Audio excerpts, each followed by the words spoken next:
немам дополнителни официјални информации од оние кои што досега сум ги соопштил на јавност. Одговори Панче Тошковски на прашањето дали МВР и останатите институции имаат сознание каде се наоѓа бегалецот Артан Груби, кој повеќе од 1 месец е недостапен за надлежните. Министрот за внатрешни работи имаше повеќе да каже во делот на постапката за утврдување одговорност за исчезнувањето на екс-вице-премиерот Груби, но сепак се уште е нејасно дали станува збор за организирано бегство или не. Уште од првиот ден кога се случи тој несакан настан,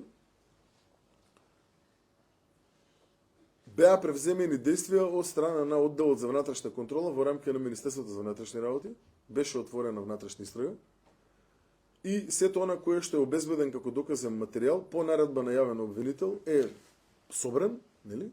И е доставен до јавното обвинителство од аспект на тоа дали станува збор за организирано бегство, група и така натаму, или станува збор за само за пропуст на предметниот службеник. За сега Министерството за внатрешни работи има утврдена одговорност кај полицајецот на граничниот премин кој го пропуштил Груби, иако тој бил ставен на така наречената стоп листа. Од досега собраните докази кои што ги имаме, за да може да интервенираме во рамки на утврдена фактичка состојба во делот на службеникот, сме поднеле кривична пријава и се превземени чекори во насока на суспензија и во насока на констатирање на негова вина, кривична одговорност, согласно доказите кои што се неспорни. Неспорно е дека не погледнува во мониторот полицискиот службеник и му дозволува да излезе. Тоа е неспорен факт. Сега, тука имаме кривична пријава. Во делот на тоа дали ова било организирано, дали имало други вмешани и така натаму, се води соодветна постапка под надлежност на јавното обвинителство. По Груби, уште од декември е распишана меѓународна потерница за предметот за финансиски малверзации во државна лотарија, откако тој претходно легално преку граничен премин замина за Косово.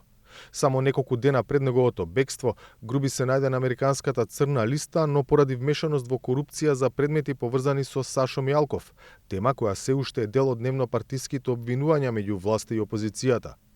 Артан Груби се најде и на црната листа на САД, каде имаат информации за криминал на Груби, а Оливер Спасовски, кој беше министер за внатрешни работи во Македонија, немаше информации. Повеќе од јасно е дека СДС му го чуваше грбот на Груби, кој им беше гарант дека владата нема да падне. Од Груби се огради и неговата партија ДУИ, која соопшти дека тој веќе не е нивни член. Социјалдемократите, кои 7 години беа во владина коалиција со ДУИ, го поздравија ставањето на Груби на американската црна листа и повикаа на истраги без компромис. Постапките течат, но засега во отсуство на бегалецот Груби. За Гласот на Америка, од Скопје, Владимир Мирчевски.